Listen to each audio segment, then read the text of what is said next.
नमस्कार प्यारे दोस्तों, स्वागत है आपका हमारे चैनल पीसा स्ट्रेटजी में।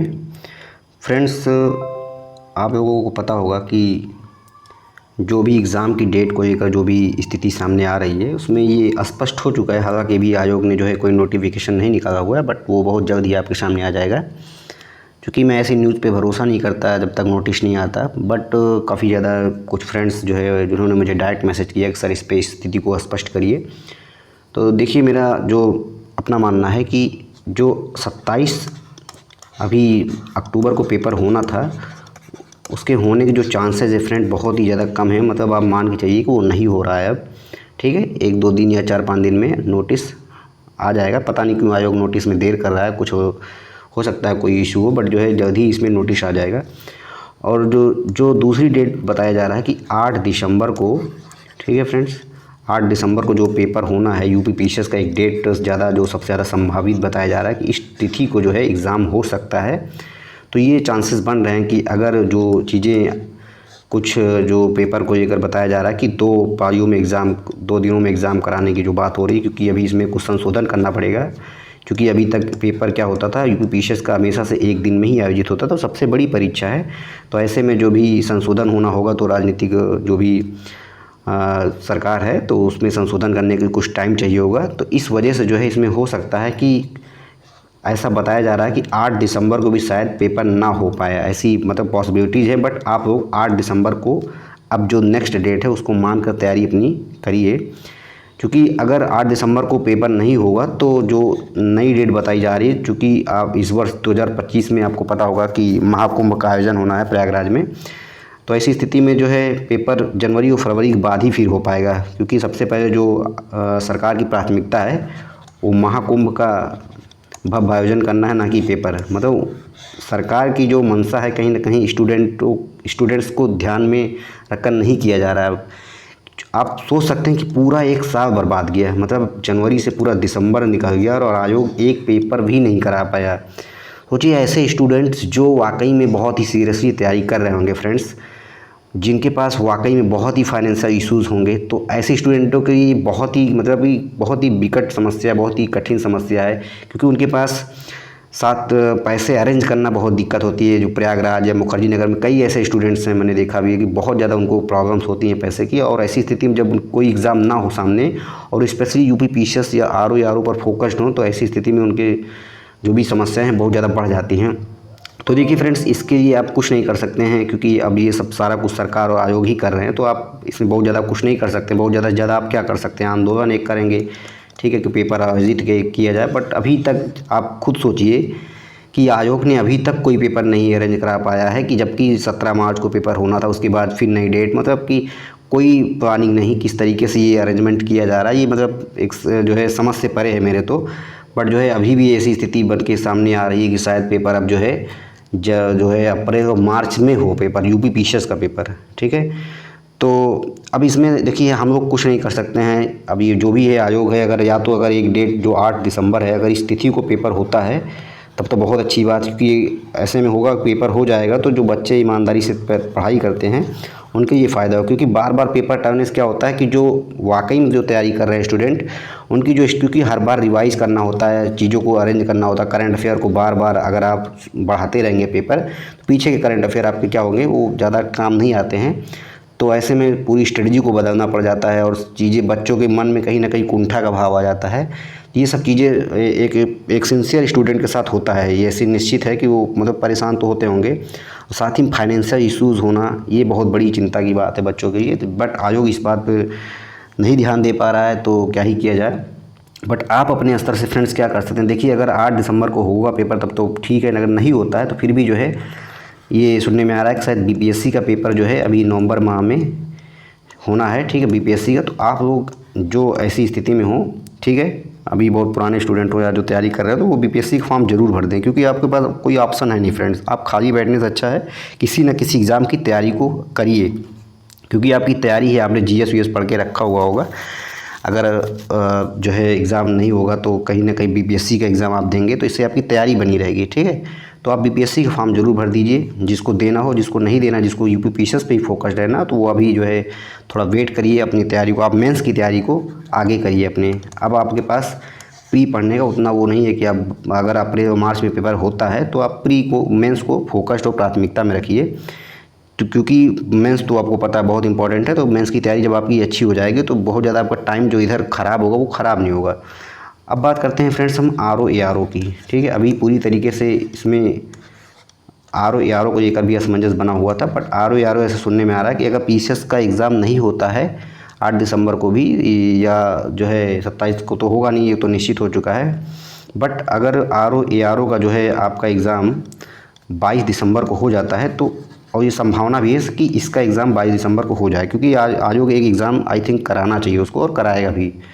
तो अगर 22 दिसंबर को जो है पेपर होता है तो आप अब जो है ज़्यादा फोकस रहिए RO ARO पे। ठीक है, इसमें आप जो है हिंदी को अपनी तैयारी को अच्छे से करिए, हिंदी को अच्छे से करिए। बाकी GS तो आपने अभी PCS के जो प्रीलिम्स से उसको पढ़ा ही होगा, तो RO ARO पे आप फोकस्ड हो जाइए। साथ में RO ARO का जो कुछ मेंस के पोर्शन होते हैं उनको भी कवर करिए। जो अब मैं ऐसे स्टूडेंट की बात कर रहा हूँ जो RO ARO की तैयारी को लेकर ज़्यादा जो है सीरियस हैं, तो वो कैंडिडेट अब ज़्यादा से ज़्यादा क्या करेंगे, अपने RO ARO का मेंस थोड़ा सा तैयार करेंगे। जैसे उसमें कुछ पोर्शन होता है, प्रशासनिक शब्दावलियाँ होती हैं, तो ये सब पोर्शन को आप अच्छे से कवर करेंगे। ठीक है, जैसे उसमें आप प्रशासनिक शब्दावलियों को तैयार कर डालिए, रोज़ 5-5 तैयार करिए, रोज़ मुहावरों को तैयार करिए, उसमें मुहावरे भी आते हैं। साथ में जो है कंप्यूटर से संबंधित कुछ क्वेश्चन आते हैं, इजी टाइप के होते हैं, 1-2 नंबर के जो है, 1-1 नंबर 2-2 नंबर के आते हैं, तो उसको आप तैयार करिए। कुछ पोर्शन आप जो है RO ARO मेंस का तैयार करेंगे तो बहुत ही अच्छा होगा, क्योंकि अभी जो टाइम है इसमें कहीं ना कहीं ऐसा तो है नहीं कि आप प्री ही पढ़ते रहेंगे, तो थोड़ा मेंस भी अगर आप तैयारी साथ में किए रहेंगे तो आपके लिए ज़्यादा अच्छा रहेगा।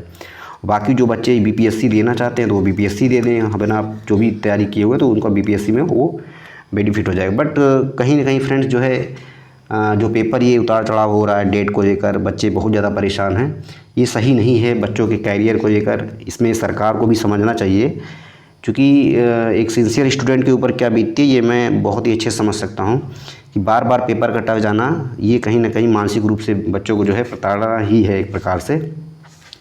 तो आप क्या ही कर सकते हैं, आपके हाथ में तो कुछ नहीं फ्रेंड्स, बस एक ही यही है कि आप अपनी प्लानिंग को थोड़ा सा चेंज करिए, जो मैंने बताया हुआ है कि अब शायद ही जो है अगर इस वर्ष पेपर ना हो पाया PCS का, और ऐसी संभावना भी बताई जा रही है कि अप्रैल मार्च में हो सकता है। अभी कोई ये कंफर्म नहीं है, अगर 8 दिसंबर को ना हुआ तो तब की बात बताया जा रहा है, क्योंकि ऐसा दिख नहीं रहा है कि, क्योंकि अभी इसमें जो है जो संशोधन करने पड़ेंगे सरकार के द्वारा, आयोग अपना प्रस्ताव वो देगा, अधियाचन वगैरह जो भी वहाँ देगा, उसके बाद रिपोर्ट देगा, तो उसके बाद ही ये कुछ प्रोसेस बढ़ पाएगा।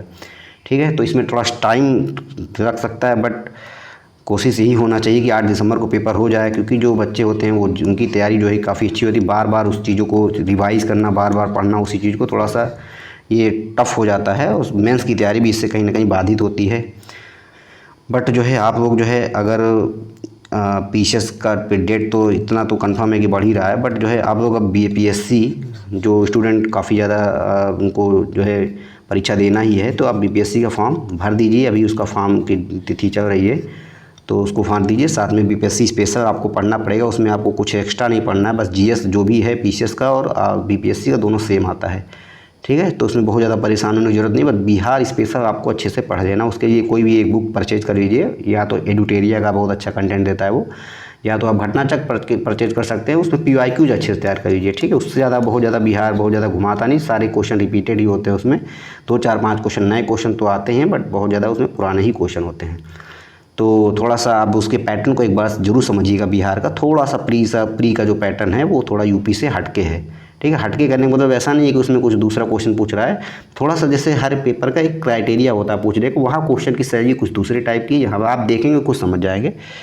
तो उसको आप थोड़ा उसके पैटर्न को 10-12 साल के पेपर को जब आप सॉल्व कर लेंगे BPSC, तो आप समझ जाएंगे कि क्या उसमें किस टाइप के, क्योंकि उसमें साइंस के क्वेश्चन जो होता है थोड़ा सा जैसे कि उसमें हाई स्कूल या इंटर में आपने जो साइंस पढ़ा होगा उस टाइप के क्वेश्चन पूछता है। बहुत ज़्यादा इस तरह के जो UP PCS में साइंस के क्वेश्चन आते हैं उस टाइप के नहीं आते हैं। ठीक है, थोड़ा उसमें साइंस में फिजिक्स वगैरह में क्वांटम वगैरह क्वेश्चन भी पूछते हैं उसमें, तो नए नए क्वेश्चन बनाए जाते हैं। तो आप देखेंगे खुद समझ जाएंगे कि उसका पसंदीदा टॉपिक कौन सा है BPSC का। तो आप लोग इस तरीके से पेपर को एनालिसिस करिए और साथ में BPSC का दीजिए। बाकी अगर जिनको नहीं देना है तो आपके लिए एक उसको अब परेशान होने की ज़रूरत बिल्कुल भी नहीं। आप मेंस की तैयारी करिए, जो भी गाइडेंस होगा मैं आपको बताऊंगा कि मेंस के लिए क्या करना है, कैसे करना है, किस तरह से स्ट्रेटजी बनाना चाहिए मेंस में।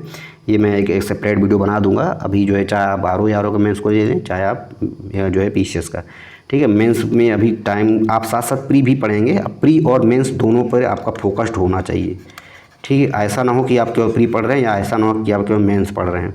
जिनको बिहार PCS का देना है वो प्री पे ही फोकस्ड रहेंगे, बस जिनको जो है आप जो है यूपी पे से फोकस्ड है ना, उनको जो है अपना प्री प्लस मेंस दोनों साथ साथ पढ़ेंगे, क्योंकि ये इसी तरह से डेट बढ़ रहा है तो कहीं ना कहीं आप प्री ही तैयारी करते रह जाएंगे, मेंस के लिए आपका टाइम नहीं बच पाएगा। तो प्री प्लस मेंस साथ साथ पढ़ेंगे, आपका प्री ज़्यादातर तैयार होगा, बस उसको आप रिवाइज करते रहेंगे बीच बीच में, और आपको कुछ ज़्यादा खास नहीं करना है, ठीक है फ्रेंड्स। और कोशिश करिए कि एक यूपी स्पेशल का पेपर आप जो ऑप्शनल के रूप में हटाया गया था, उसमें यूपी स्पेशल ऐड किया गया 2 पेपर, तो वहाँ से एक पेपर आप यूपी स्पेशल का अच्छे से तैयार कर लीजिए, ताकि जो है आपको बाद में ज़्यादा नोट्स बना लीजिए। इसका एक सेपरेट नोट्स, सिलेबस को आप देखिए और एक एक टू द पॉइंट उसका नोट्स बना लीजिए।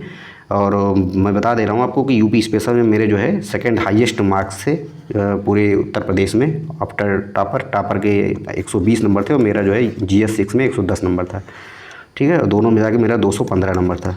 तो यूपी स्पेशल में मेरी काफ़ी ज़्यादा अच्छा जो नंबर आया हुआ है, काफ़ी ज़्यादा अच्छा नंबर था। तो अब मैं इसके लिए एक गाइडेंस, एक सेपरेट वीडियो बना दूंगा किस तरीके से आप यूपी स्पेशल की तैयारी को करें, ठीक है। तो चूँकि बहुत ही अच्छा सब्जेक्ट है और यूपी के बच्चे खासकर इसमें बहुत ही अच्छा नंबर गेन कर सकते हैं, क्योंकि यूपी से जुड़े हुए हैं, उनको यूपी की समस्याएं ये सब बहुत ही नज़दीकी से वो देखते हैं। तो यूपी PCS के ये जो यूपी स्पेशल का पेपर है, ये मैं जो है एक एक वीडियो करके जैसे टाइम मिलेगा मैं इसको करा दूँगा, टाइम मिलते ही इसमें। बाकी जो है एक आप जो है कोई एक पेपर और तैयार कर लीजिएगा, जैसे इथिक्स का बहुत ही अच्छा पेपर होता है। इसमें जो है अगर आप थोड़ा सा एफर्ट लगा देते हैं, बहुत ज़्यादा इसमें कुछ नहीं करना, PYQ के क्वेश्चन को आप अच्छे से करिएगा इसमें, और थोड़ा समझने का प्रयास करिएगा। इथिक्स में बहुत ज़्यादा रटने की ज़रूरत नहीं है, थोड़ा डिफिनीशंस उसको रटनी होती है इसमें, और एक अच्छे उदाहरण, ठीक है, एग्जाम्पल्स के साथ अगर आप अपना आंसर इसमें इथिक्स में लिखेंगे तो बहुत ही अच्छा नंबर यहाँ आपको मिल जाएगा, ठीक है। और इस चीज़ को मैंने देखा हुआ है। देखिए एक स्टूडेंट होता है वो कोई कि 110 नंबर डायरेक्ट पा जाता है या 120 नंबर डायरेक्ट पा गया, तो उसको ये नहीं पता होता है कि किस तरीके से जो है नंबर बढ़ाया जाता है। चूँकि मैंने हमेशा मेरा जो नंबर है मैंने आपको बता दिया 7 मेंस दिया हुआ, तो कहीं ना कहीं मैं 60 number, 80 number, 85 number, 90 number, 95 number, 100 number तक मैंने पाया हुआ है। तो मतलब मैंने क्या क्या चेंज किया ये मुझे पता है, ठीक है। क्या करने से एग्जामिनर नंबर नहीं देता है और क्या करने से नंबर देता है, ठीक है। तो ये सब चीज़ें जो हैं बारीकियाँ, ये जो है मुझे पता है। तो मैं ये सारा कुछ आपको एक एक करके बता दूंगा कि किस तरीके से आप आंसर को अप्रोच करें, क्या स्ट्रेटजी हो आपकी, तो जैसे आप ज़्यादा अच्छा नंबर कर पाएंगे, उस एग्ज़ाम में पा सकते हैं। तो इसके लिए आप जो है क्या करिए, सिलेबस को चिपका लीजिए, उसका एक शॉर्ट नोट्स अच्छे से बना लीजिएगा मेंस का, टू द पॉइंट जो भी नोट्स होता है। पहले आप उसको डीपली पढ़िएगा, डायरेक्ट मत नोट्स बनाइएगा, क्योंकि इससे थोड़ा सा आपका जो दायरा होगा नॉलेज का कम हो जाएगा। पहले आप उसको एक डिस्क्राइब वे में पूरा अच्छे से पढ़िएगा डिटेल्स में। उसके बाद जो है जब आपको पूरा चीज़ें समझ में आ जाए तो उसका शॉर्ट नोट्स आप टू द पॉइंट अपने छोटे छोटे पेज में करके बना लीजिए, तो इससे बाद में आपको रिवीजन करने में मौका मिलेगा। साथ ही जो है फ्रेंड्स आंसर राइटिंग, ठीक है, आंसर राइटिंग आप लोग ज़रूर करिए, ये बहुत ही इंपॉर्टेंट चीज़ है। आप भले ही जो है ये पढ़ें ना पढ़ें, पर जो है कहीं ना कहीं अगर आप पढ़ के लिख रहे हैं तब भी वो आपका काउंट किया जाएगा आंसर राइटिंग में। ज़रूरी नहीं होता है कि आप जो है केवल पढ़ें और जो आंसर राइटिंग ना करें, या जो है आपको नहीं आ रहा। बहुत से बच्चे पूछते हैं, मुझे भी ये कन्फ्यूजन था कि आंसर राइटिंग क्या तभी करना चाहिए जब आपको कंटेंट याद हो। ऐसा कुछ नहीं होता, आप जो है देख के लिखिए। कहीं ना कहीं जब देख के लिखेंगे तो तब भी आपको वो आंसर राइटिंग में ही इंक्लूड किया जाएगा। देखते देखते जब आपका आंसर चीज़ें रट जाएगी, ठीक है, तो आप अच्छा कर पाएंगे उसमें। जरूरी वो दिन कभी नहीं आएगा कि आप ऐसा सोचेंगे कि मेरा पूरा तैयार हो गया है और मैं अब आंसर राइटिंग करता हूँ। तो आपको जो भी सब्जेक्ट आपका लगता है कि आपका जैसे ज्योग्राफी स्ट्रांग हो, पूरा टॉपिक कवर है, तो आप उसको आंसर राइटिंग स्टार्ट करिए। उसमें नहीं आ रहा तो आप जो भी मॉडल आंसर होता है उसको उससे आप देखिए, और देख के जो है अपने आप को चेक करिए। तो इस तरीके से आप स्टार्ट करिए, कम से कम स्टार्ट तो करिए। और साथ में फ्रेंड्स जो है एक एस्से आप जरूर लिखिए, ठीक है। मैं ये मेंस की स्टडी बता रहा हूँ, जो नए एस्पिरेंट हैं वो ये ज़रूर करें। तो इससे ज़रूर आप वीकली या 15 दिन में एक एस्से ज़रूर करिए। पहले आप जो है डायरेक्ट जैसे एस्से किस तरह से करें, आप जो है एडिटोरियल जो भी होता है, चाहे हिंदी का, इंग्लिश का, या जो है डिस्कशन आप सुन सकते हैं जहाँ से भी आपको पढ़ना है, या जो है कोई भी और मैगज़ीन आती है अच्छी सी, तो उसको आप परचेज करके एस्से को, पुराने एस्से को जरूर देखिए, और देखिए किस टाइप के एस्से पूछे जाते हैं। यूपी PCS की बात कर रहा हूँ मैं। तो इसमें आप पुराने एस्से को जब देखेंगे तो आपको समझ में आएगा कि इस टाइप के एस्से पूछे जाते हैं। जैसे कृषि से संबंधित समस्याओं पे एस्से आता है, एग्रीकल्चर में किसानों से समस्याएं क्या हैं, ठीक है, सरकार द्वारा और कुछ योजनाओं पे एस्से आता है। इस टाइप के एस्से आते हैं। जैसे एक देश एक चुनाव, इसमें बहुत ही बर्निंग इशू है और ये आने की बहुत ही प्रबल संभावना है कि जो आगे एग्ज़ाम आएगा तो आई थिंक ये एक देश एक चुनाव, ठीक है, वन नेशन वन इलेक्शन, ये क्वेश्चन आ सकता है एस्से के रूप में। तो इस टाइप के जो एस्से हैं प्रेडिक्शन में मैं बता दूंगा कौन कौन से एस्से आने की संभावना ज़्यादा है। तो आप जो है उसको अच्छे से तैयार करिए, अभी से उसको प्रैक्टिस करते रहिए, ठीक है। जब धीरे धीरे प्रैक्टिस करेंगे तो एस्से का देखो कोई ऐसा नहीं होता कि किसी ने एस्से बता दिया कि यही सबसे अच्छा एस्से है, इसके अलावा कुछ नहीं होती है, ऐसा कुछ नहीं होता है।